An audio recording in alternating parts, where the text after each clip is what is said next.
Decided with a week to spare, you would think that there's little to play for today. But with other positions in the championship still to be decided, it is all still to play for as the drivers arrive at the finale of the season.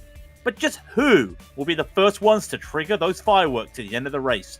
We'll find out soon as we get ready to watch round 12 of the Kamel GT series, and you will see it all here live on the Global SimRacing Channel. Hi everyone, I'm Craig King. With me in the booth is Adam Lindgren, and behind the scenes is our director Robert O'Brien, and he is using cameras provided by Dougie Beard. Daytona needs no introduction, and these historical cars have produced many memories over the years in the real world and the sim. So let's head over to our track guide for more information. Welcome to the Daytona International Speedway. While many oval fans associate this Central Florida track with mainly NASCAR, the road course has gained just as much worldwide fame thanks to it hosting motorcycles and sports cars for decades. In fact, the flagship road race, the 24 Hours of Daytona, has become a major draw for drivers of all disciplines, many eager to have a go at endurance racing. The stats make this place sound relatively simple, with 12 corners on the regular road circuit and 14 on the NASCAR version, both spread amongst 3.5 miles. Indeed, a majority of the lap is spent on the oval portion, where you fly along the notoriously steep banking. But it's easy to underestimate the challenge presented to the drivers. The infield portion begins with the scary kinked entry of Turn 1. Not only is it the fastest part of the track, but the transition from the banking to the flat tends to upset the car as you slow it down. There's also the bus stop chicane on the backstretch. Added in the 80s, this is a tricky piece of circuit that punishes a poor exit severely, with it leading back into the latter half of the oval. As you'd expect, the long periods on throttle mean that drafting tends to play a factor in the racing. It also means passing isn't usually too great of an issue if you have the pace to catch someone. The more difficult thing is managing to gap your opponent so that they don't ride in your slipstream once you get by. With half a century of endurance racing collected among these walls, it's not unfair to say that road racers have just as much claim to call Daytona home. Fans who come to watch certainly won't be disappointed by the high speeds and fantastic thrills it invariably provides each year.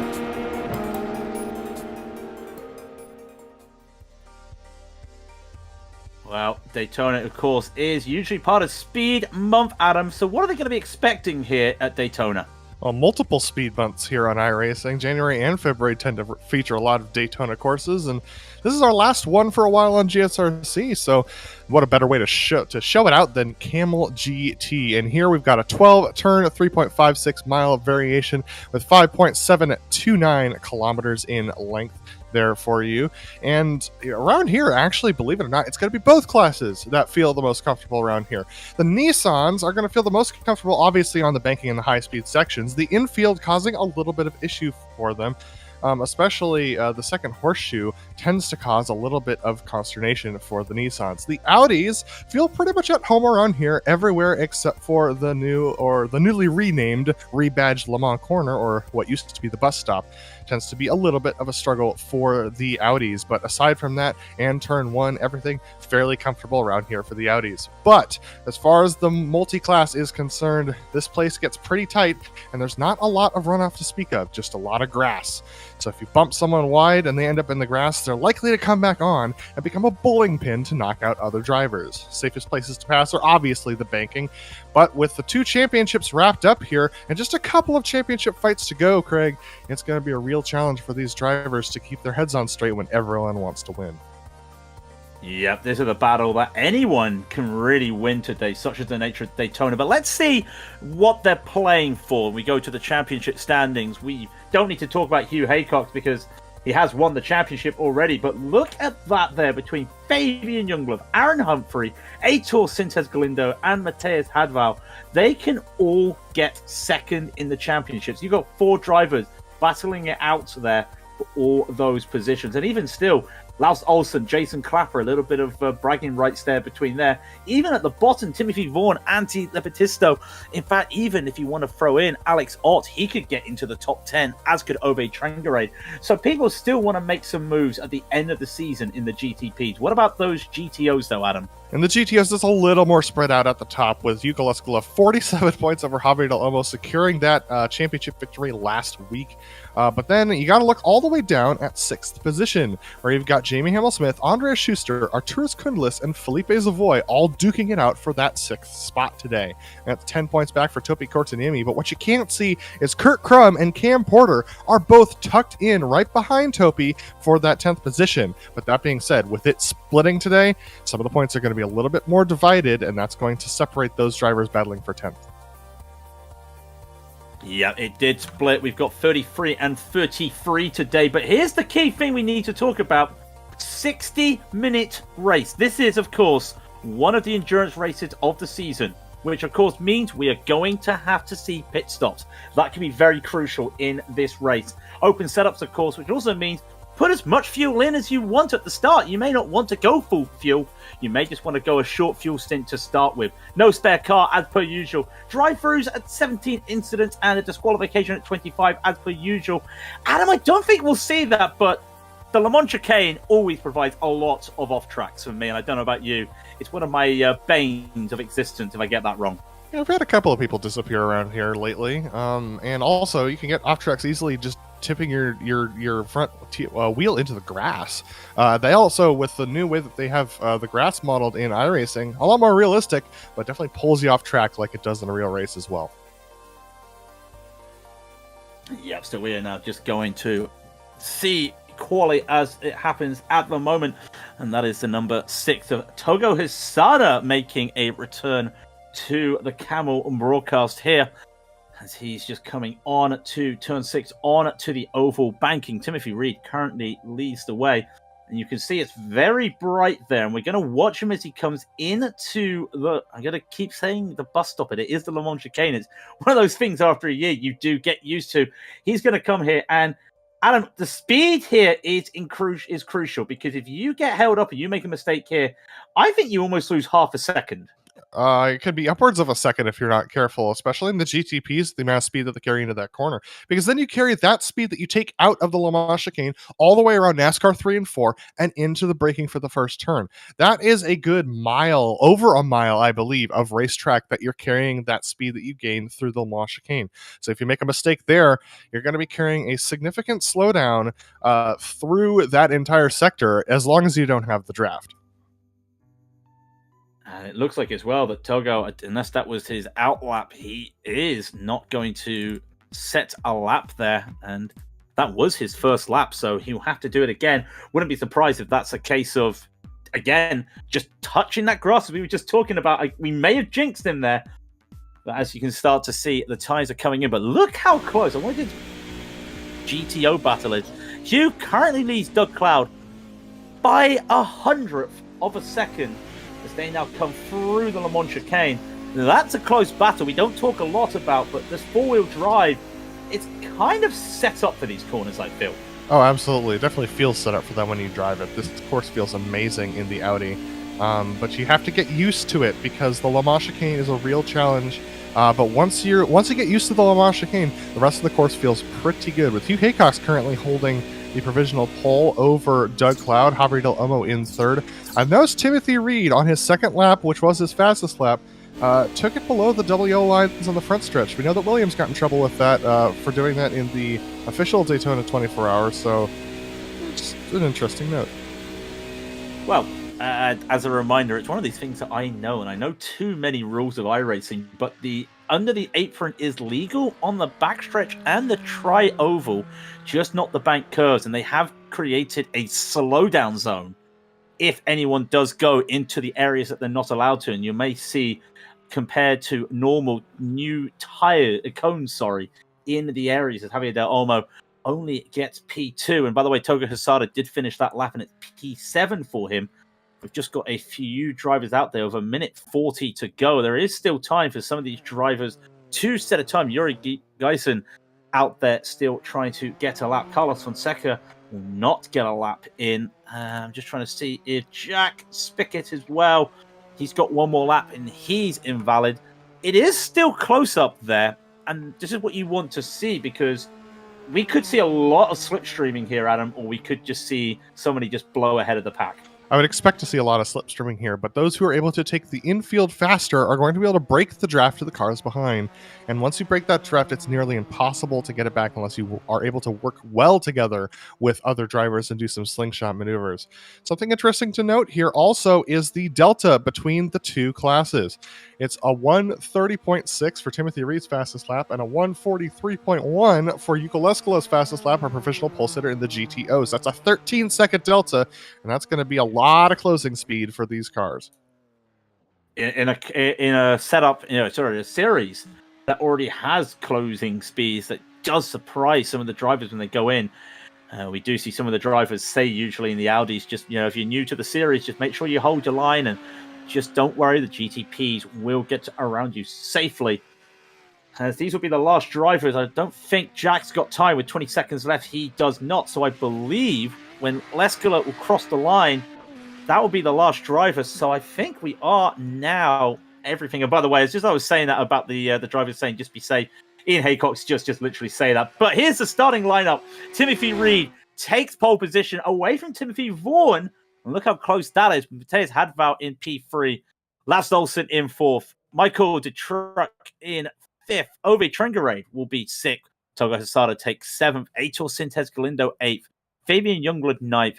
Kay Meeson is in 10th. And for the second page of the GTPs, Javier Mosquera will start 11th. Martin Tretrick will be 12th. Aaron Humphrey 13th. Fernando Serrato 14th.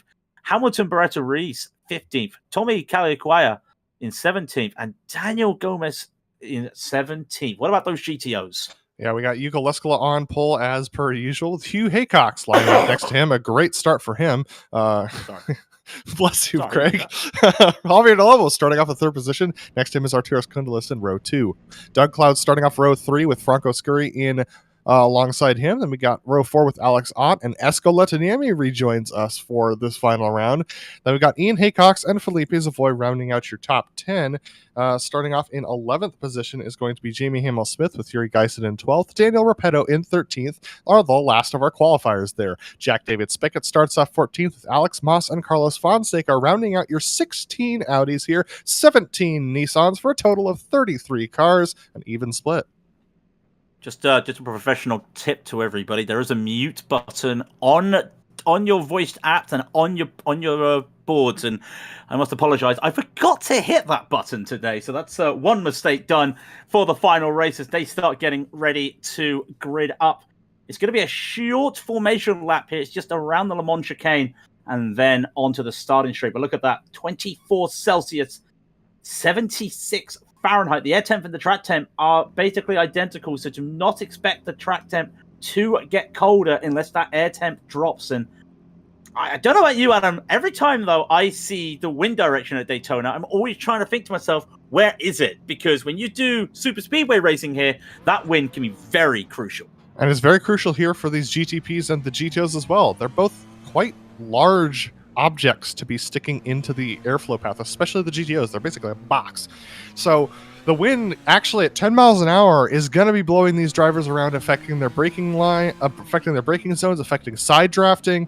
It affects everything having to do with how these cars interact. So that's definitely going to have to be something the drivers hopefully have paid attention to. We'll wait and see. He just saw Lars Olsen there on at the cameras. He's getting ready. Maybe we'll see with the way the traffic can be on the infield if we'll get any sort of a pucker cam as per usual. Fabian Youngblood looks like he is going to miss out here. Actually, no, he's just coming to watch. I thought I just saw him, but no, he's coming to watch. Some of the other names not here, of course, but these are the drivers. They are waiting to race. They'll come around one time through Speedway 4, and the pace car will dip in. Now, remember, the pace car comes in, and then it goes green flag pretty early. So the two Timothys will line up on the front row. There goes the pace car. It'll be a run down to turn 1 as we go green flag racing, and Timothy Reed takes them away. And look at the gap he's got as he comes in. Vaughan is going to hold off Hadval there. Is there going to be a move coming down into the corner? I believe Michael de Turk does get it down, and you just wait to see. Nobody has any issues at turn 1. Can the GTOs repeat the same? GTOs are very bunched together. Hugh Haycox took a great jump over Yuka Leskala and leads going in through turns 1 and 2. And look at this. That's Javier de Olmo who's taking a look at taking over second position from Yuka Leskala. Yuka's going to dive it down to the inside here. And that's Javier de Olmo having to take late on the brakes to make sure to avoid Yuka Leskala. Yuka's gone from first to third on the opening section of this lap. Yeah, not a good start there for Leskala. You see Haycox is trying to pull away from this as they come around the little kink for the first time into the second horseshoe. Leskala really laid on the brakes. You could just see him catch up to Del Olmo. They are going to make it to the oval for the first time. That is where the slipstream is going to be. These are boxes, but they still punch a hole through the air. And look at them all going. That is at number 8, Ian Haycox, and on board we go. And just look at what they've got to look at now. Yeah, absolutely. Great driving from everybody right now. Ian Haycox, this is so surprising. Hugh Haycox, our GTP points winner, is now running in the lead of the GTOs on his first race here in the GTOs in quite a while. He used to drive them with his father. We're riding on board with his father, Ian Haycox, right now as he lets go Franco Scurry to the inside there. Franco, not a great line through the Le Mans chicane. Ian's going to look to have a draft advantage, but Franco also has a draft, but we got to go to the lead of the GTOs. Javier Lomo is going to make the draft pass on Hugh Haycox around the outside. This is something that we're going to expect to see a lot today. Side by side they go. I always say to myself, you don't want to go high too early when you're in this oval section of Daytona. But he's been able to get it with a good run there. And Del Olmo will take the lead away from Hugh. Hugh's not used to not being in the front with how dominant he's been in the GTPs this season. But just a little bit of cobwebs to dust off there. It's like a bicycle. He'll get that going shortly. He's still got 57 minutes to go for it. We've got to also just keep our eyes on that GTP because not much has happened in the front, but even still, everybody is still close together. But Timothy Reed is starting to pull away. Yeah, absolutely. Timothy Reed up to 0.6 of a second. Most of the battles in GTP are fairly separated. There's a nice one for 5th between Laus Olsen, Ove Trangreda, and Aitor Sintez Galindo as they're all tucked nose to tail. Then another one down there with Javier Mascara, Kay Meisen, Aaron Humphrey, Martin Krajcik for the 9th position. So a lot of drivers separated a little bit with the GTPs, but that'll definitely accordion back together once they catch up to the GTOs. And I think it's only going to take them another 2 laps. Yep, they're about 50 seconds away from Timothy Reed is about 50 seconds away from the last GTO driver. So give it a couple laps, we think. Michael Deturek getting that double slipstream, almost triple, but he's just out the way of Timothy Reed. Comes in. Laus Olsen goes a little bit wide there. Ove may look for this, but it's going to have to be a late move. He's just a bit too far away.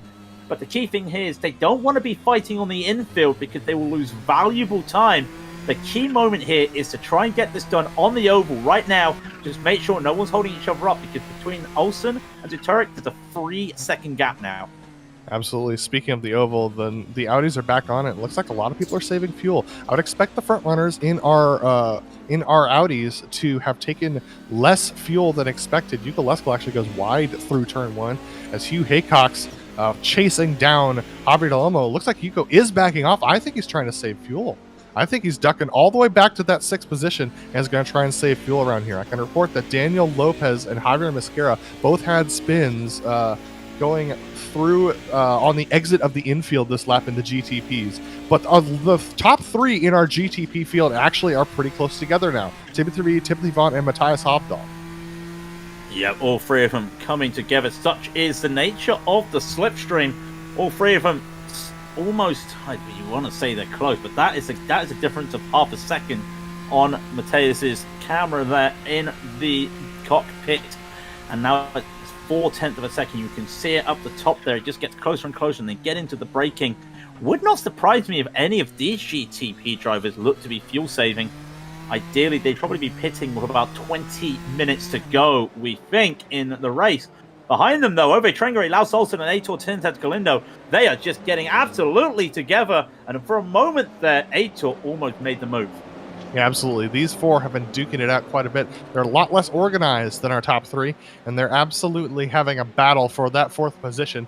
they have realized that those top 3 are probably run away until they get to the GTO traffic. So might as well duke it out right now. Laus takes it too deep, almost slides off the course. I can't believe he managed to hang on to that thing, but Aitor Sintes licking his chops as they start to head towards the banking.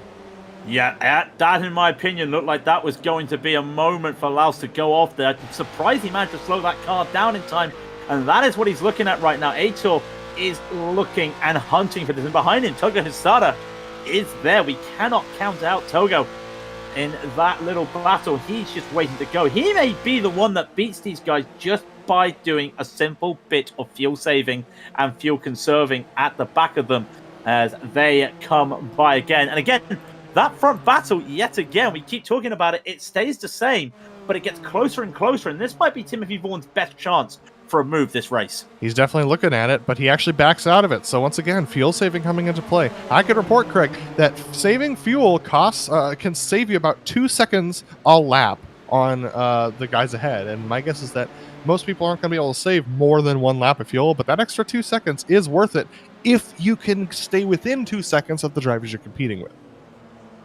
All about making sure you keep the speed. We may have a move in the GTPs though, because Hugh Haycock is right on the back of Javier Del Olmo, and I would not be surprised if yet there is fuel saving going on by these GTOs still. You see, look at that train of cars.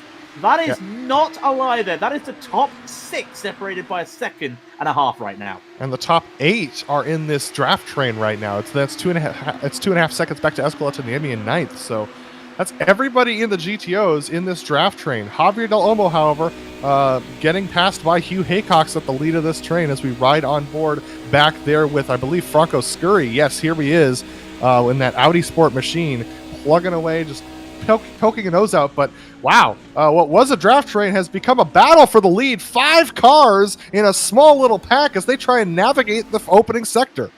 Can they make it too wide into the chicane? And Arturus could not do it. He gets a little bit of a tap from the back of Lescala. Lescala may look for this as he's gone a little bit wide. Lescala is going to go up a position. Meanwhile, in the front, still, side by side, goes Del Olmo and Haycock. Now, Del Olmo's got the inside line. They're not going to try this too wide into the kink.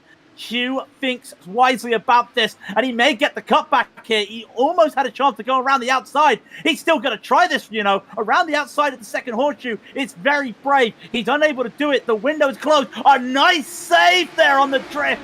And let's just breathe for a moment as that little scrap has just ended. There we go, the first battle.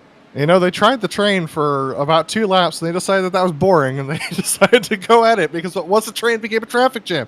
Now we're back to the train as we get back onto the banking, and that's no surprise because although it is way faster to be in line on the banking, but now we're seeing that train absolutely bundle up. Here comes Doug Cloud making a move on Hugh Haycox. He's going to look to the inside of Javier Del Olmo as they go to Lamar. Can't quite get the overlap.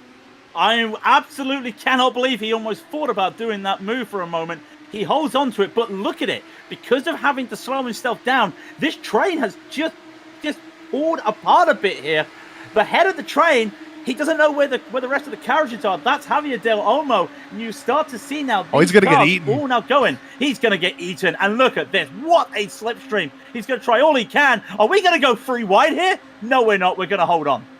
Yeah, it's a little early for that business. Ian Haycock's making a move on Arturus Kundalis in the background, and now we're once again into a train. That is Doug Cloud taking it too deep into turn 1. He's going to go from first all the way back to 4th position. Has to fall in line behind Yuka Lescala. Takes it to the inside of Lescala. A deep dive there for Doug. Can he get the thing turned? The answer is yes. That holds off both of them. And it's side by side between Alex Ott and Arturus Kundalis behind. Kundalis coming out better than that. Everyone is looking safe. They're also trying to drive safe. They don't want to be going too contacting this early in the race. But it's 10 minutes into the race, Adam, and we are seeing battles like this through the infield already. But again, the key factor here, if you battle too hard early, you're going to lose the pack. And now we see the GTP finally get around the traffic. And you'll start to see Timothy Vaughan may just struggle with Mateus there, but he's getting luck by the traffic. This is going to be interesting here. Timothy Reed, 1.5 seconds ahead of Timothy Vaughn. That's out of the most effective draft. Matthias Hofdahl just half a second back of Timothy Vaughn for that second position. These lead drivers are going to catch up to the lead in the GTOs as they come into the first turn. This is going to get spicy for these GTP leaders. Let's just have a look here. And actually, Carlos Fonseca decides, I'm not going to hold you up. I'm not battling anything. So what could have been a hold-up for Timothy Vaughn and Matthias Hadval there was not. They were able to just get a free run into Le Mans chicane. But up ahead, Timothy Reed has a second until he gets to more traffic. And this is the dangerous part, because there are two cars in front, side by side, that Jack Spickett and Jamie Hamill-Smith, and they're going to go free wide into the braking. Very brave from Timothy Reed. Can he get it slowed down in time? And can he get past Hamill-Smith? Just gets it done. That was risky, but well done. Hamill-Smith took it too deep into turn one. That actually loses him a position in the background. But Timothy Reed doing exactly what he needs to do to cut through this traffic. Timothy Vaughn in that battle with Matthias Hofdahl for that second position, stuck behind some more traffic. But now they have the GTO leaders, that top 8, that top 9 that are actually in a line here, duking it out for the lead. And they're going to have a real hard time cutting their way through that traffic. That is going to be treacherous. They need to try and do this on the straight. They don't want to hold any of them up. Oh, and perfect Timothy timing for Reed. Gets there. Perfect timing, as you just said it. 1, 2, 3, 4, 5, 6, 7. Do you know what? He's not going to get past all of these, but let's just start to count them off here, because there's Esco Letanemi, there's Francisco Scurry, there's Ian Haycock coming up right here. This is going to be tricky. There's a gap between these 3 cars. If he can get it, he may have to slip in between the 2. He gets it done. That is textbook management of traffic. That's 5. I think that's to slow down a lot more than he normally would behind these GTOs. Now, Timothy Reed has raced the GTO. He knows the exit speed of that car. So you see how he lifted off on the exit to make sure he didn't run into the back. That is 7. That is 8. And then we've got one more up ahead. Javier Del Olmo, who's almost made it a second clear of Hugh Haycox. That's almost breaking the draft. But Timothy Reed, free and clear now. You've got to think to yourself, if Javier Del Olmo is driving this far ahead of the rest of the field, is he going on a fuel-saving strategy or not? This could be 4 wide. No, we're going to go 3 wide, and around they go again. And Timothy Vaughn making more brave moves, and he tries to get this slowed down in time. He does. That is desperation, but you need that when it comes to multi-class traffic. At turn 1 at Daytona, he holds on, and if Mateus gets held up by Del Olmo, he's going to gain half a second to almost a second just with that one move. Absolutely. It's still the top 9 in the GTOs, still separated by less than a second per each. That means they each are still very much within each other's draft, as Timothy Vaughn is able to get free and clear of the GTO traffic. He's now trying to chase down Timothy Reed, 2.6 seconds ahead. Hofdahl also clear, now only 0.7 back of Vaughn. And then we have a nice battle for that 4th position that is heated up because of the traffic once again. Ove Trangrade, Aitor Sentes Galindo, Michael DeTurk, Laust Olsen, Togo Hisada, all battling for 4th. They're all battling, but Togo Hisada's just had a slow. I think Hisada's just been turned around. He did. He just got tagged by a GTO, and he goes to the back. He's now in a battle for P8, 9, and 10 with Meeson and Aaron Humphrey, just with a small mistake there. But in front, we're going to almost go 3 wide, and I wouldn't be surprised if we see a move here by Michael DeTurk side by side with Vincent Galindo, and they get together.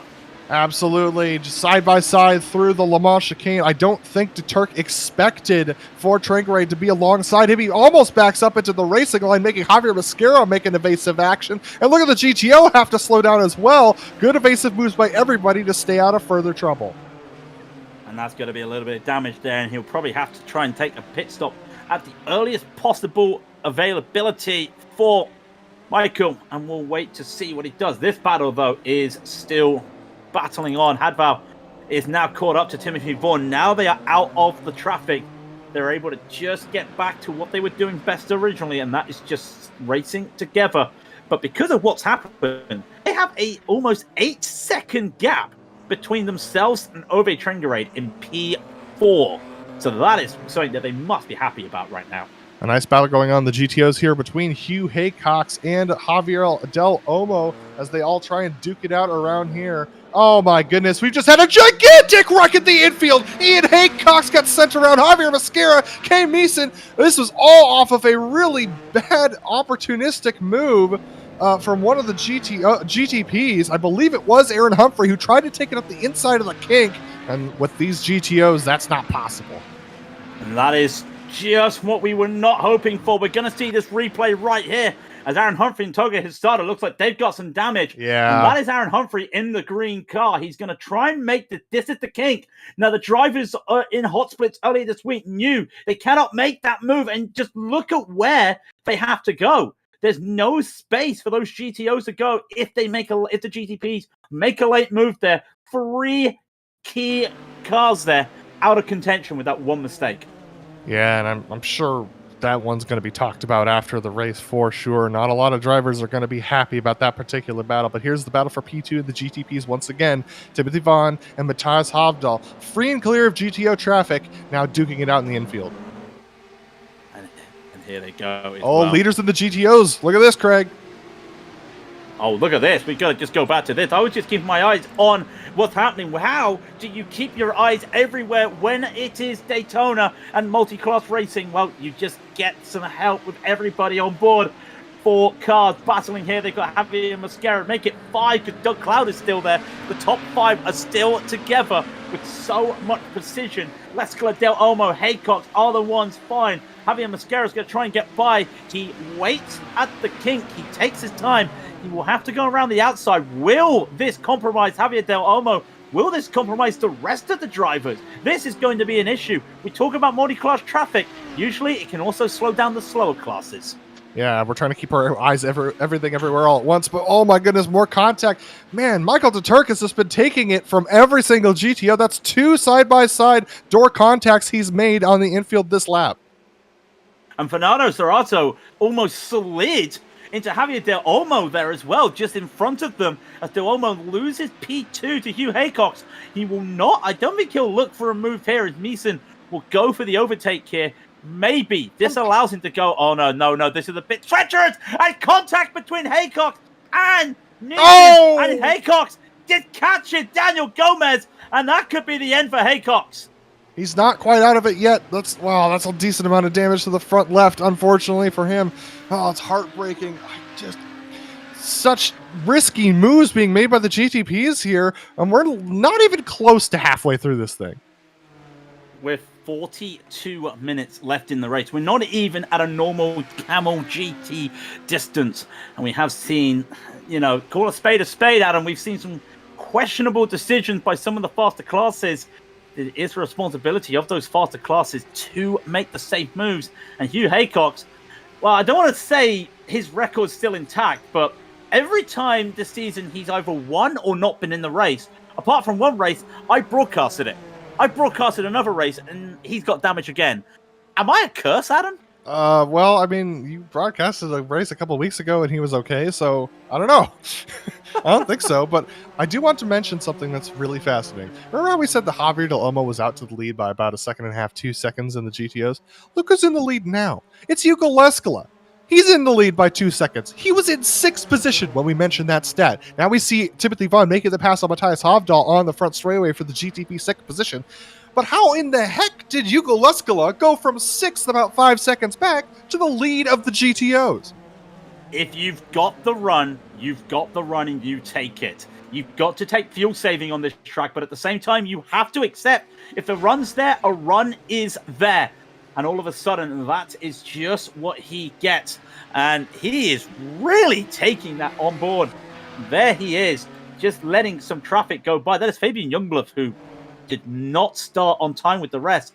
But that gap is massive. And behind, Doug Cloud and Arturus, they're battling for 3rd now. Not a big group battle. It's just 3rd all of a sudden. Yeah, it was those back of the pack GTPs cutting through this lead GTO battle that absolutely separated everything out. That in contact with Hugh Haycox that we saw, Arturus Krindles is going to give a bump draft to Doug, try and get them up closer to Del Olmo, but they're 3 seconds back.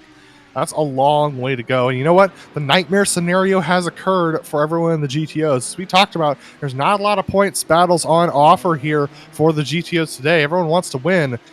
But when Hugo Lescala is in the lead and pulling away, that opportunity to win evaporates quickly. I mean, let's just talk about it.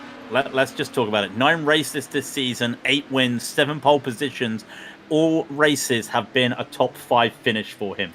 That is the standard that Lescala has done. In fact, the only other winners this season, Ian Haycox and Arturus. Torpi Cortanemi as well, getting a victory as well in the season. But that is just how dominant Lescala has been. We talk about Haycox dominating the GTPs. We kind of overlook what Lescala has been doing this season. Oh, and it's not just this season. Hugh Haycox may have dominated the GTPs the last 2 seasons. Hugo Lescala has been in the fight or dominating the GTOs for the last 2 years, Craig. This guy is a dominant driver, and no one has been able to dethrone him since Phil Lake.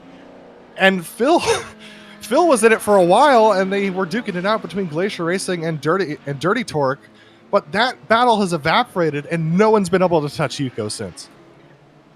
Let's just go over the stats, because since 2017, Lescala has done 121 broadcast races.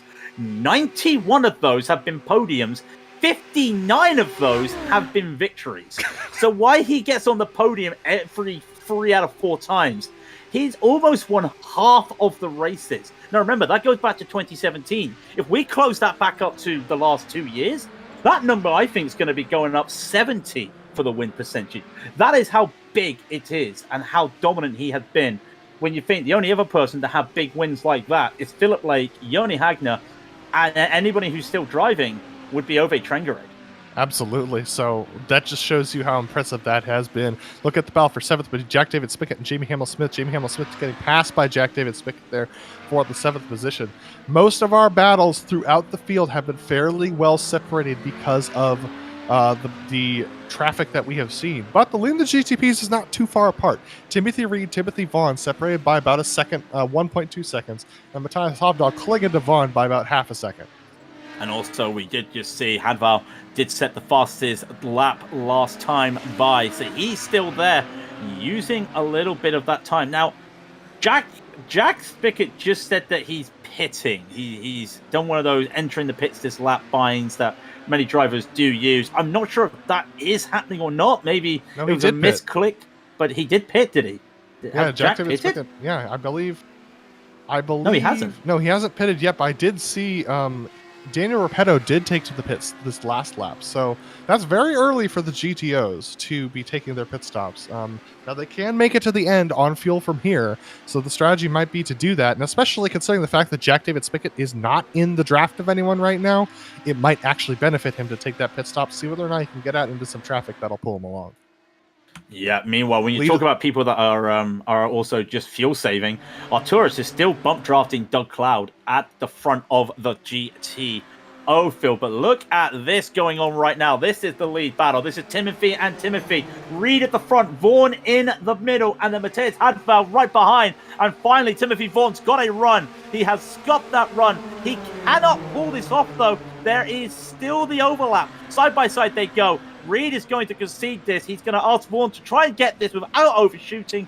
He does it perfectly. What can Timothy Vaughn do now he's in the lead? I mean, I don't know what Vaughn can do, but Reed's saying, please, take the lead. Give me some fuel saving. Let's do this thing. I think that Reed's been out front for so long, he could use a little bit of fuel saving. Speaking of fuel saving, Heitor Sintes Galindo, not fuel saving. He's in the pits already from the 6th position. So Heitor Sintes Galindo, as well as Martin Krajcik, taking the pit stops right now for those two drivers as we watch the leaders in the GTPs trying to get their way past Jamie Hamill-Smith, and able to do so before they exit the infield. And this close battle continues to be very close. Yeah, and the question now comes, if you're Timothy Reed, are you going to try and use a run here to overtake before the Le Mans chicane? No. If you're Matthias Hadval, are you going to try and do that? No. You're going to wait for this moment, and he will just put his nose there to just say, I'm still here. I'm still here. But he will not look at making any move. And in fact, almost getting slowed down by that GTO of Felipe Savoy on the exit, but managed to get around it. Question really is now, which of these three are going to take to the pits last? And I think my money's on Matthias. Oh, my money's definitely on Matthias. He's been tucked in behind one of the Timothys for most of this race. Reed, though, poking his nose out, going to look to the outside. They're really going to duke it out here with Escalante and Niemi on the apex. Yeah, I think Reed's going to decide that, nah, you know what? Trying to have this battle on the outside while we're going to have to pass Esco is going to be a little sketchy. So they make it around Esco. Esco takes to the racing line, allows the 3 GTPs to duck down to the apex. And clear communication, clear driving from Esco. Everyone's through safe. Yeah, and I almost thought for a moment Timothy Reed was going to go for a pick move there, but then he realized it had to be on the outside, and that's the last thing they want to do. Even with these 3 having a 9-second lead over the rest of the field, I think that they're happy enough to just stay like this. It's one of those things when you've got a drafting buddy, you have similar lap times. You don't need to rely on one of you having to take the lead or just losing out. So having a draft buddy like this, the 2 Timothys are going along so well, and Mateus still in that backfield, just enjoying the sight and the sound as they come up down to the backstretch of the speedway. And in my opinion, they see some of the best sights you can see when you're racing at night time. Oh no! What a move! Timothy Reed was not expecting that.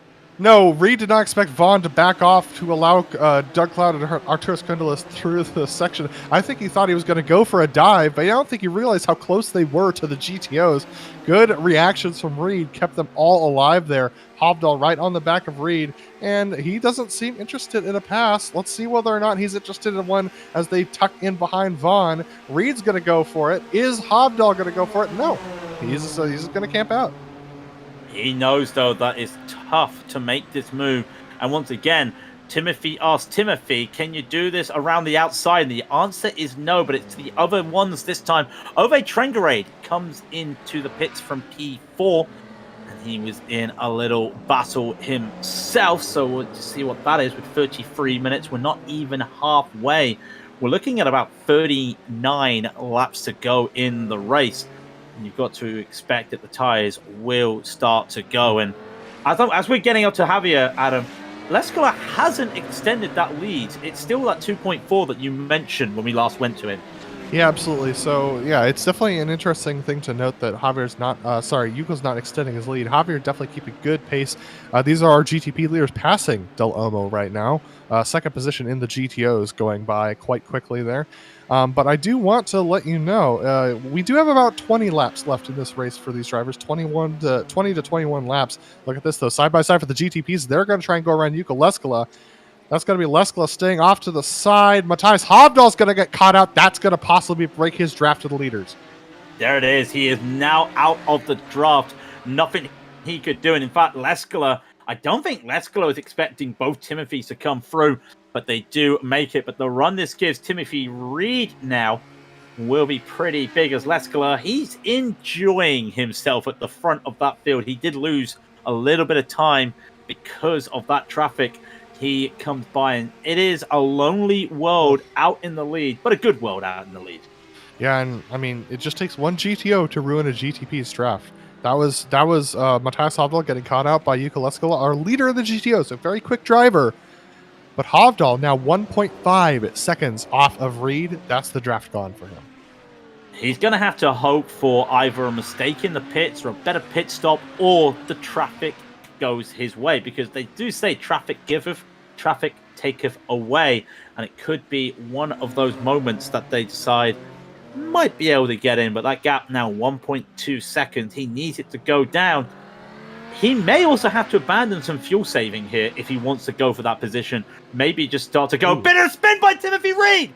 Timothy Reed with a spin coming onto the oval, and that takes him way out of the contention now.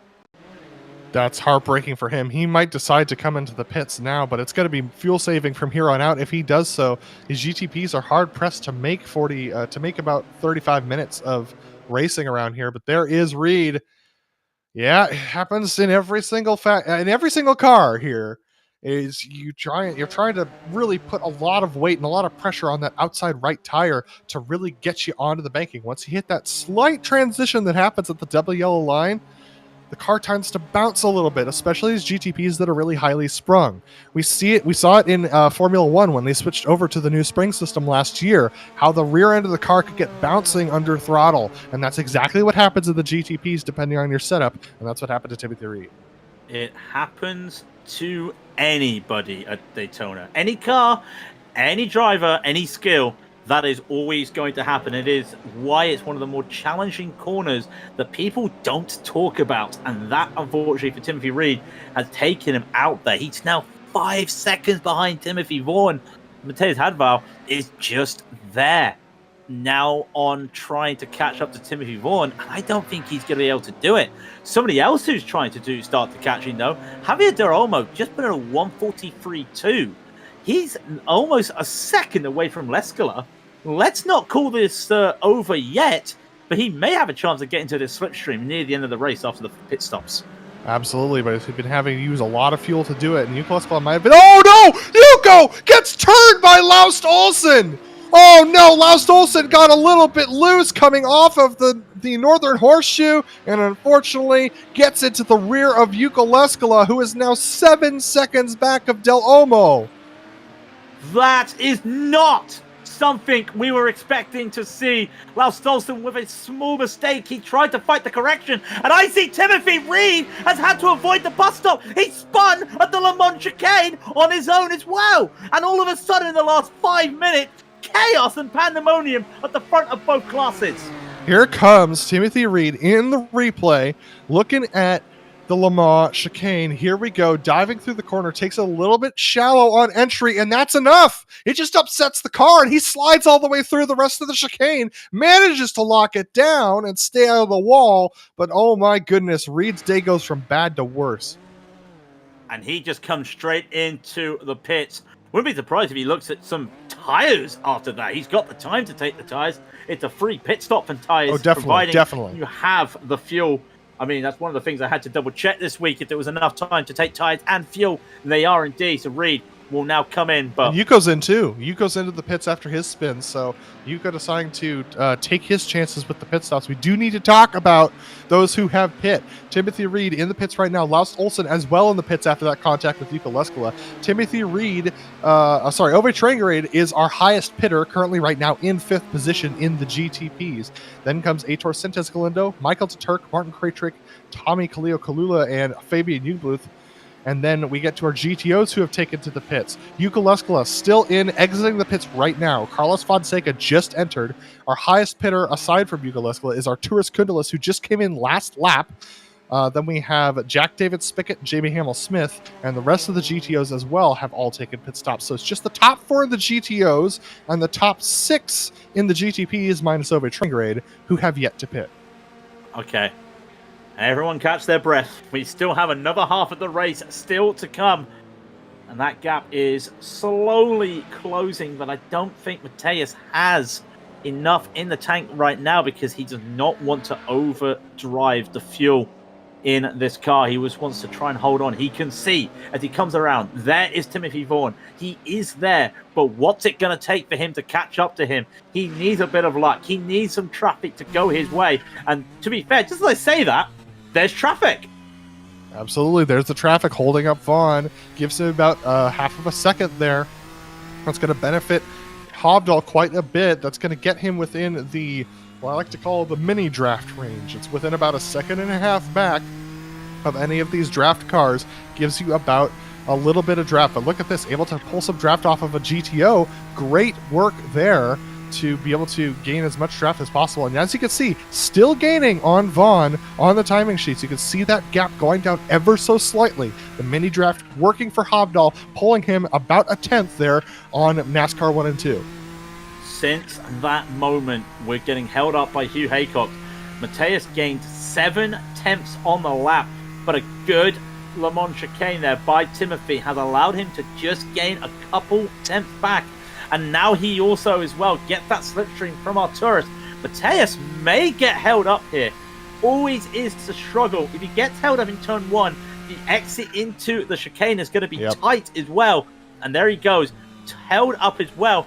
Got to keep as well. Doug Cloud's just pitted as well. He gets by, but that could have been a little bit chaotic if he had to get through. But look at the time you lose trying to get around at the chicane. Yeah, 0.7 seconds lost for Hovdal there, trying to get around Arturas Kundalis there. And I can tell you, I thought that my statistic was right, but it was proven right. Arturas Kundalis actually pitted a lap earlier than Doug Cloud, but because Arturas had draft the whole way around on his out lap, he gained 2 seconds over Doug Cloud that time around. So it worked on the opposite to what is normally expected when you pit earlier, which is that you lose time a little bit.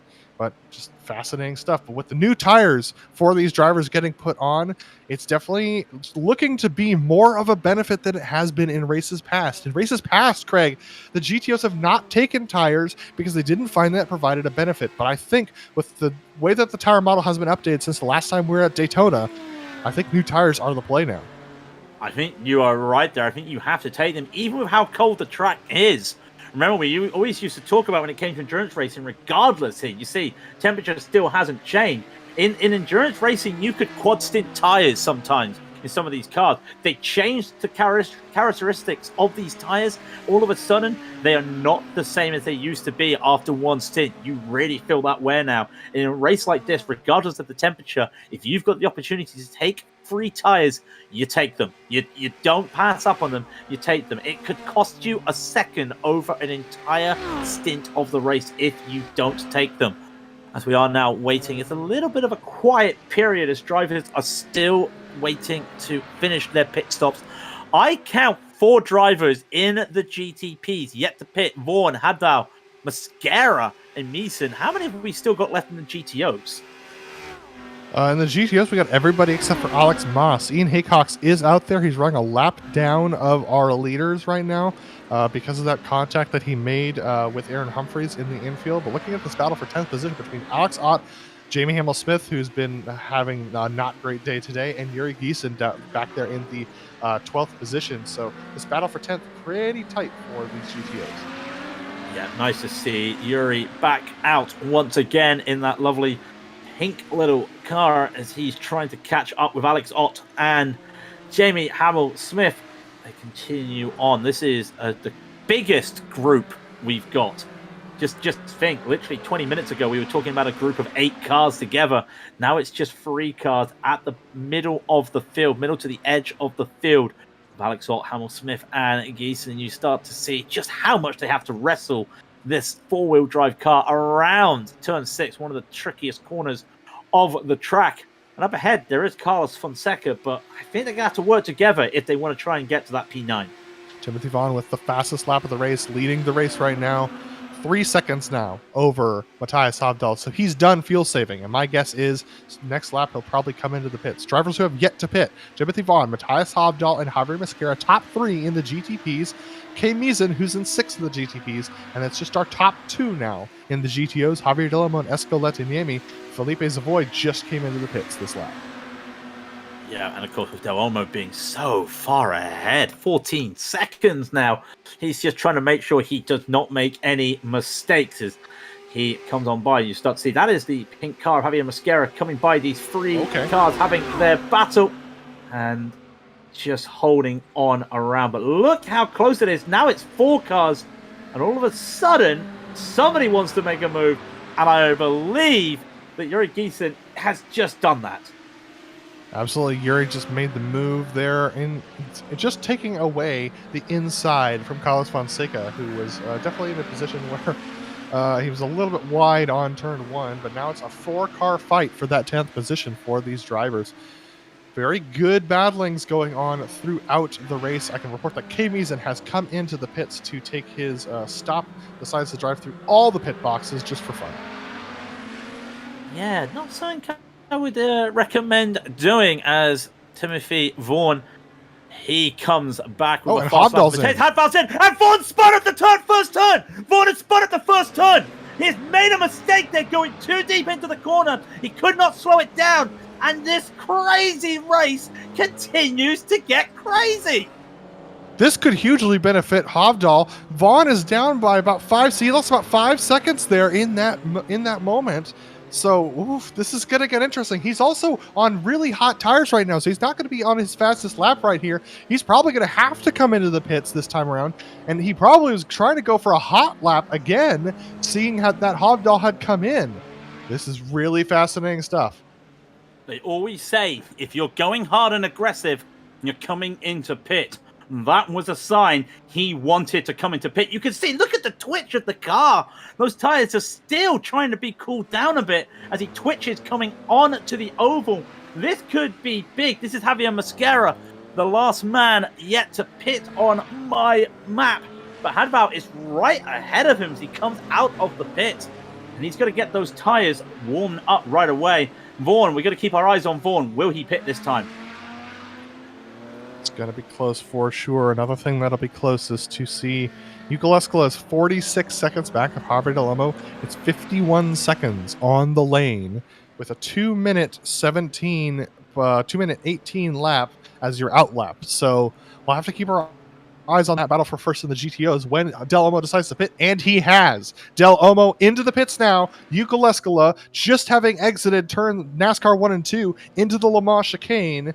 Will Del Olmo be able to retain this lead? It was about 6 seconds when after Eucalescula spun to when he came into the pits. Can Del Olmo retain the lead? Timothy Vaughn also in the pit. Here comes Del Olmo. Del Olmo comes out of his box. Lescula is 10 seconds behind, and he may get this. Lescula is not going to get that lead. 7 seconds now is the gap. 6 seconds is the gap. Timothy Vaughn as well. Is he going to hold on to this lead? Oh, this is close. It's going to be very close. Mateus is coming out now, and they're going to be almost side by side coming to a turn, and a touch from behind. What is going on? Well, it's side by side with the GTOs. Javier can't go anywhere. Vaughn's got the run. This is going to be really close. They're going to split the GTO. It's side by side for the lead of the race after the pit stops because of contact with Doug Cloud for Matthias Habdahl.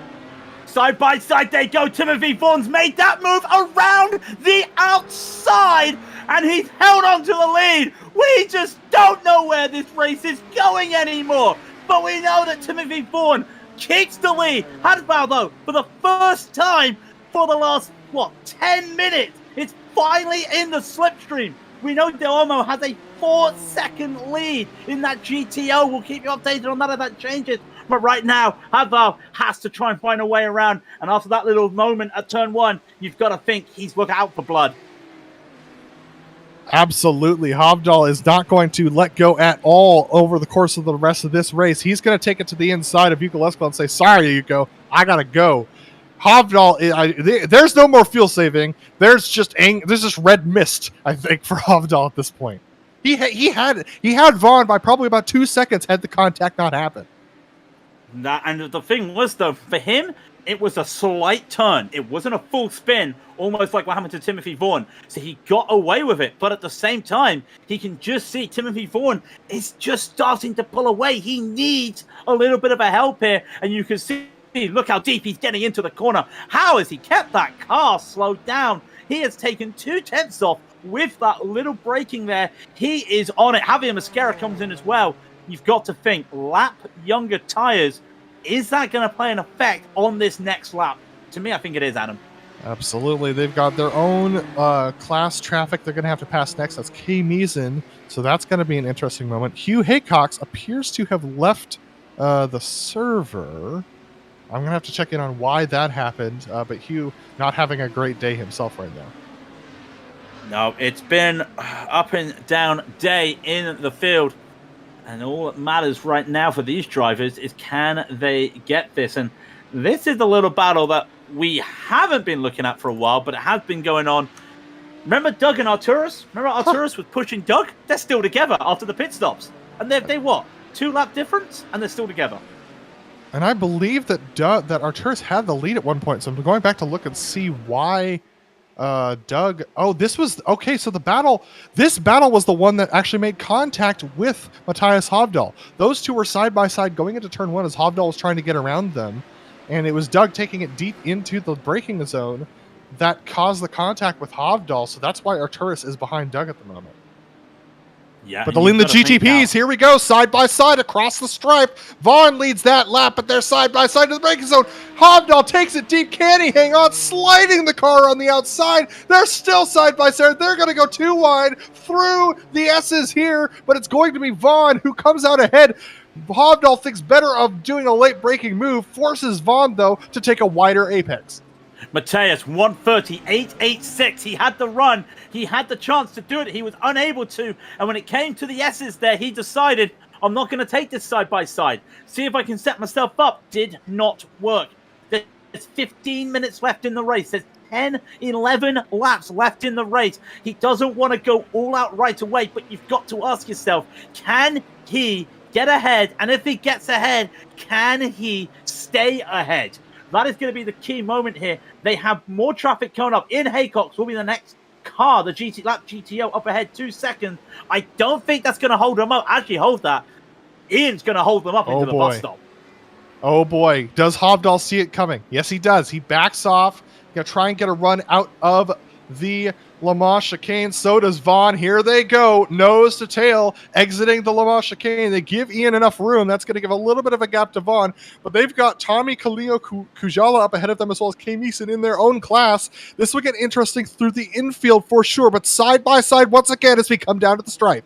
Mateus has the run this time. If he's got a spotter, the spotter would tell him he is clear. He has that now, but he's left the inside still uncovered for Timothy. The lap card's going to go wide, and there is a small overlap, and Mateus is going to lose it out again. Almost slides the back of the car. Timothy gets it. You've got to think, maybe cover the inside, but he knows what he's doing. He's got to be calm and composed. I mean, I would think so, but there's too many marbles out there at this point. It's such a hard braking that it just chucks marbles to that outside line. We see it in the real race, and we see it here too. Trying to make a pass around the outside rarely ever works towards the end of these long races. So look at that, Vaughn wide through the horseshoe. So that's going to lead to Hovdal gaining a little bit on exit. But Vaughn's going to have the draft from Kay Meeson up ahead, the slower GTP, as they come towards the Le Mans chicane. The question is what is Meeson going to do? How is he going to handle the two leaders duking it out here in the last 14 minutes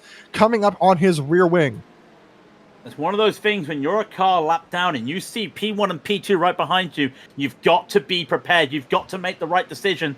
They're going to look for this at the moment. We'll wait to see what happens at the Le Mans chicane. I'm keeping my eyes on as well. There's a battle for P3. Ove Trengere, Timothy Reed, they're still battling. We'll keep eyes on this, though, because they have come out of the Le Mans chicane, and it looks like Timothy Vaughan may have a little bit of help here with Meeson right there. Can Mateus make a response here? He may have to. It may have to be three wide, or is he just going to hold on? Yeah, he thought better of it. He wasn't sure that he could trust Meeson to stay on that third lane. It is a little tight with 3 GTPs going across the line. They're pretty wide vehicles. So Hovdal knows it's 13 minutes left in the race. He's got time to continue to put pressure on Vaughn. And the pass for third has happened. Timothy Reed and Trangarade. Reed's passed Trangarade for third. Yeah, Reed's got that move done, and you've got to think that he is out for a little bit of revenge as well. He wants to solidify this P3, and he may have the pace there, but if he gets held up, Ian Haycox right ahead of him, if he does get held up here by lap traffic, he may be dragging Ove with him to the finish line with 12 minutes left. He might get by. Let's just see what Ian does here. Ian's not going to slow down. Timothy gets by. Does Ove get by? He does. So that's all good. They have nothing to worry about at the moment. But at the front of the field, I mean, every time we go out into the infield, we go away from P1 and P2 and come straight back to P3 and P4. Where do you look right now, Adam? You got to have your eyes in 3 places at once. That's where you look. Hovdal, though, has got to figure out a way to get past Vaughn at the right time. Because Timothy Vaughn is the fastest car on track. He's set the fastest laps throughout. So Timothy Vaughn has got to be. He's clearly got the speed over Hovdal, and so Hovdal's going to have to figure out a way to get past at the right moment. We're looking at this battle now for the third position, Doug Cloud and Arturas Quintelis, as Hovdal goes around Vaughn again at the stripe. That time he would have won it. He would have won it this time, and you know what? The question's been asked again. He's going to try and go around the outside. He can't make it stick, and every time there's an overtake, the car goes. The one driver goes, do it around the outside. Let's see if you can do it. And I think, to my count, I count twice. So, but the key thing I have counted is look at that lap traffic up ahead. Yeah, and here, so that's Franco Scurry. They should get him on the exit of the infield. Here's a thought, Craig. If I'm Hovdal and I just made that pass work, across the line, led that lap, you know what I'm thinking? I'm thinking, you know what? I'm going to do that next time. But then I'm going to back off and get in line behind Vaughn. And I'm going to do that again. And then I'm going to do that again. I'm going to make Vaughn think, if I keep doing this, I'm going to lose the race. And make Vaughn change his line, which might open up the inside for me to take the pass. Yeah, you've got to start thinking that the move will happen on the last lap. You can't start thinking to yourself to make these right here. If you make the moves now, you're going to basically like short yourself here. You've got to wait. And there, lap traffic comes in. Does Mateus have a move here? What a save from Mateus! But how much time has he lost with that?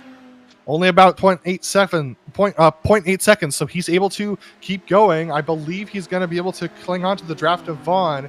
Yep, he's able to do that. He should get within about half a second by the time they get to turn 1.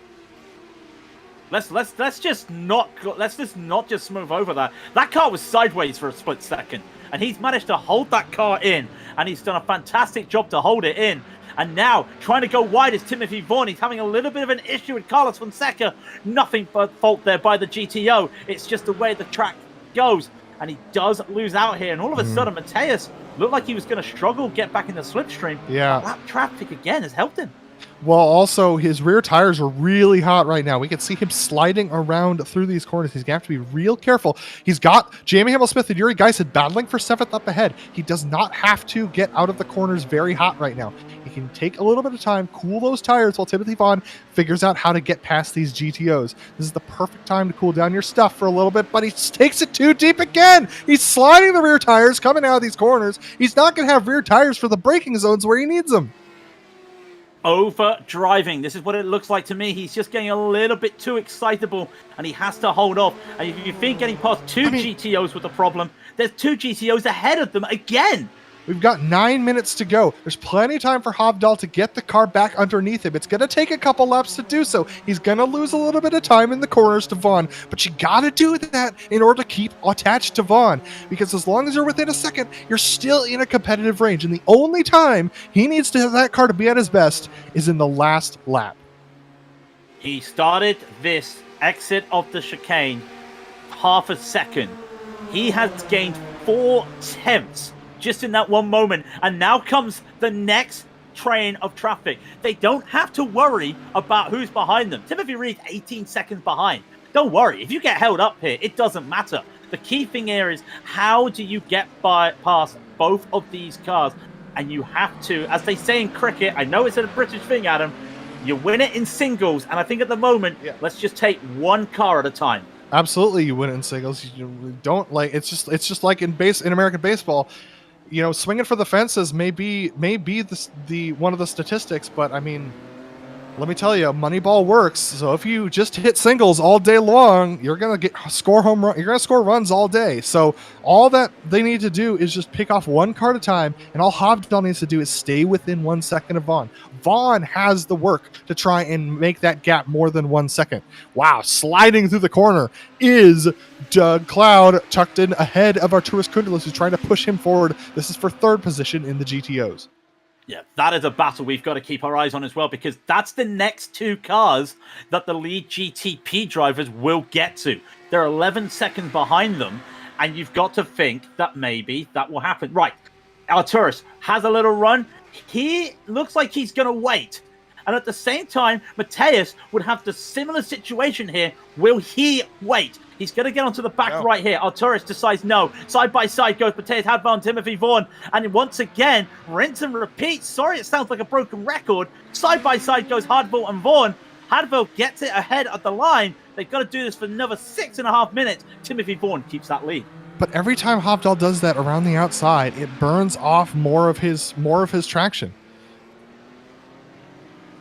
And that is going to be a problem, because he is struggling. Just like right here, this is what he should be doing. I'm not saying it's the same situation, but it's similar situations right now. Arturas is not attempting the move. Yeah. He has the overspeed, but he's just waiting. He's waiting. He knows what's about to come. But there is something to be said for doing the move and then just backing off into the turn. It says, I have confidence that I can beat you. And Matthias Hovdal just slid the tires again coming out of the infield. How much tires does he have left? How many times is he going to be able to do this? The more you slide those rear tires in other places, the worse the Le Mans chicane gets for you, the more loose you get through that corner. And we've already seen it once from Timothy Reed, how easy it is to spin those rear tires through the Le Mans chicane. But coming up on this battle between Arturas Kundalis and Doug Cloud is Vaughn and Hovdal. They're going to go streaking by now.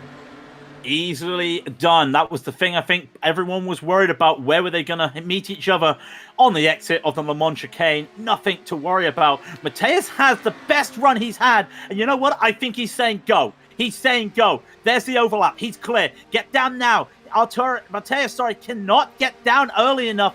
And he has to then take us around the outside, trying to compromise, trying to shut the door. He may have this finally. Around the outside he goes. They're still side by side. The inside does belong to Mateus, but he has to lift again. He's not making this move sit at the moment. He doesn't have the traction. He's run out of rear tires at this point. And even though it doesn't matter because he can stay within 1 second of Timothy Vaughn, he can't finish the pass. And even if he does, Vaughn is way faster than him in the infield and will be able to pass him right back on the straightaway. The strategy needs to be continuing to re-emphasize to Vaughn, I can pass you around the outside on the final lap, and make Vaughn have to make an adjustment. Vaughn has to realize that the way he has to win this now is clean racing, clean traffic, and the infield of his life. He is the fastest car on the track, but that's the infield, not the oval. The fastest car on the oval right now is Mateus Hadval with all that slipstream. Leskala comes by. Both of these cars should get by him with no problem. Leskala he's 3 seconds. Just give a hats off to Leskala. He is still battling on Javier Del Olmo. And a little bit of a tweak from Timothy Vaughn was that. All right, so both of our front leaders are starting to run out of tires. So Hovdal probably licking his chops a little bit. We still got over 3.5 minutes to go in this race. That is just about 3 laps. Let's see what happens when they cross the line here. Ooh, it's going to be close. I think it's going to be 3 to go this time by. So Vaughn and Hovdal. This time, Hovdal was not able to get past Vaughn. An interesting development. Not a good exit from the Le Mans chicane for Hovdal that time around. I do want to give a little bit of love, though. A shout out to Javier Del Olmo, currently in the lead of this race of the GTOs. We haven't talked about him a lot since we've had this lead battle in the GTPs, but Del Olmo is out to a lead of about 5 seconds over Yuka Leskala. Leskala's been able to close the gap from 6 seconds down to 5.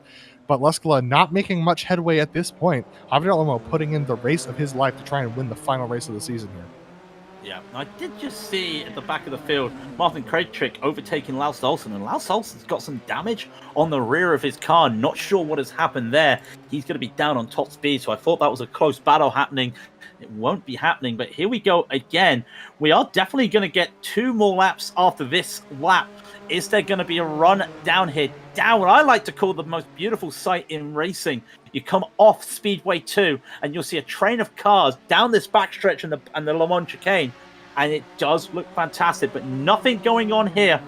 Hadvar, you've got to think, maybe, Adam, he's saving his tires right now.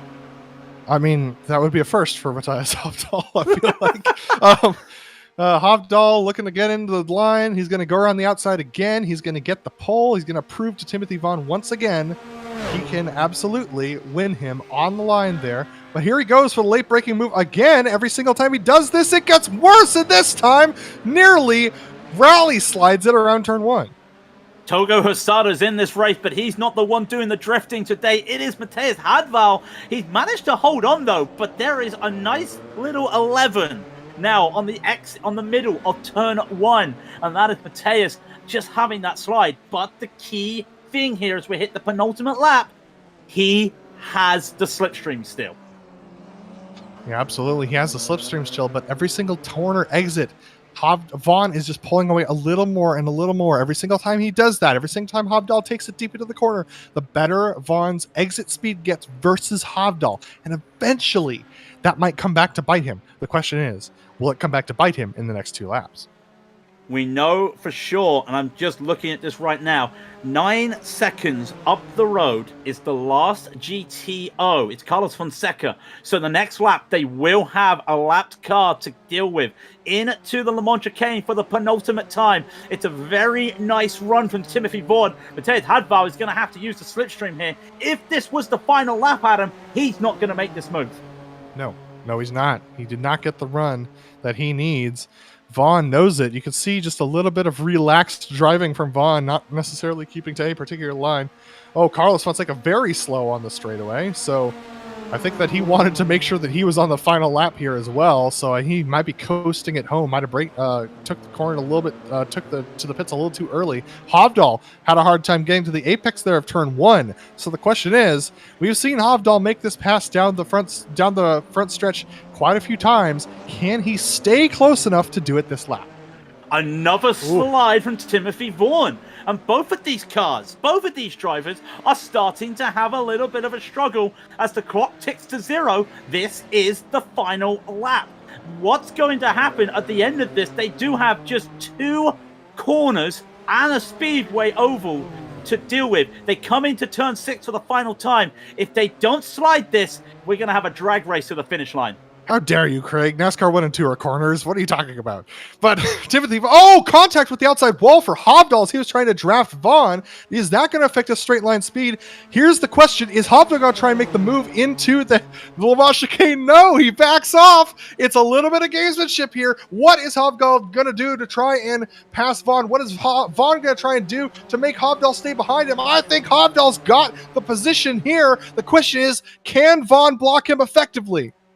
Here we go. He gets 1 block, providing it's not a reactionary move. He's got to make the decision. Where does he think Haval's going to be? He doesn't go. He's going to try and go to the side. Side by side they go. And pulled ahead is Matthias Hadval. And there's nothing left for Timothy Vaughan. And the practice for the last 10 laps had paid off for Matthias Hadval. He takes the victory today away from Timothy Vaughan in a fantastic drive at the front by both drivers. Javier Del Olmo coming through the Le Mans chicane for the final time as we watch Doug Cloud and Arturos Kernlis on the backstretch, but Javier Del Olmo in NASCAR 3 and 4 now for the final time, clearly running low on fuel.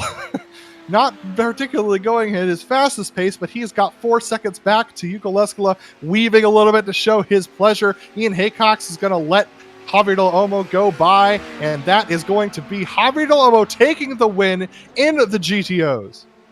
Yeah, Javier looking for his first win of the season. Better late than never, but it's still a victory. He goes for the drift, and unfortunately he can't do it. And here comes Arturos Kundlis. He can't make it, and Doug Cloud's just going to get it. And that's a late battle. They were battling so long, and what a finish there by both of those. Now there's one more. Jack David Spickett and Felipe Savoy. David Spickett with a good run. He's going to go around the outside. Felipe Savoy a little bit of side drafting, but this one's going to turn out different. Jack David Spickett is going to take it over Savoy for 5th. And we've got another one as well, Yuri Geeson and Jeremy Hamill-Smith. And there's the GTP with Kotoga Hisada, who just gets a little bit of a slipstream. And Yuri's going to get this one. And he's going to get this. You know what, Adam? There's another one coming as well with Alex Ott and Franco Scurry. And Alex Ott's going to take that one. Oh my goodness. All the GTOs coming back together for 2x2 battles for the end of this race. What a finish. We had 8 cars together in one race and at the start of this GTO field. And we have 4 different last lap overtakes. Let's catch our breath as everyone starts to get over there. Let's take a quick commercial break and we'll be back with the results. And hopefully we've got our air back.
Welcome back, everyone. What a race that was. Let's get those final positions down quickly. We have caught our breath. I hope everybody else has after that break. But Matthias Hadval does beat Timothy Vaughan. That is the official gap, 0.033.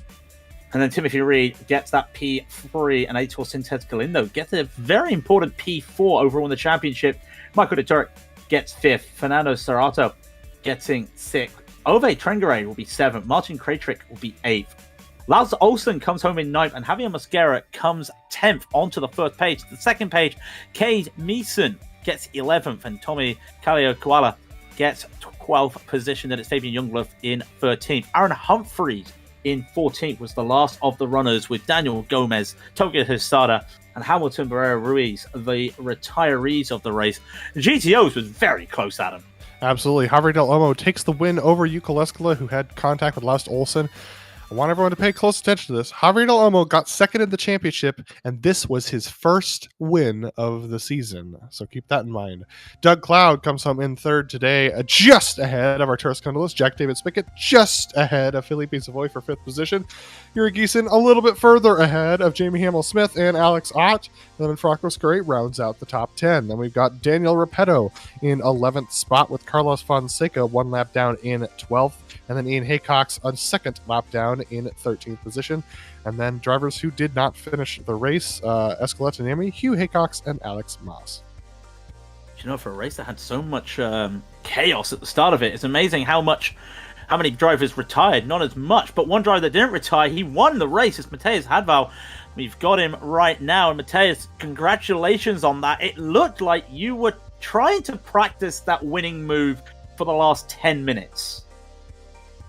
Yeah, so actually I kind of wanted to be ahead of Tim because I knew his pace was better than me, and if we got split by an Audi, like what happened before the pit stop, he would probably pull away. So that's why I was trying that move, but of course it was also a good exercise to see if I would actually beat him in that draft race to the line, and I found that most of the time I did actually get to the line before him, so I kind of had confidence knowing that I was still close to him on the last lap, but yeah, it's nerve-wracking because he was better than me through the bus stop, and if he nails it and I kind of screw it up, I wasn't going to have the speed to actually win. So yeah, it was really intense every lap after the pit stop there.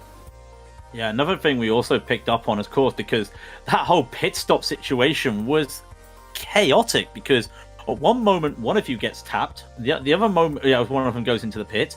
Then one of you spins. So what would have been you ahead turned out that you were behind because of a tap. What must have been going through your head at that moment? Just those 2 laps when Timothy went into the pits and you went into the pits. It just all changed from that race.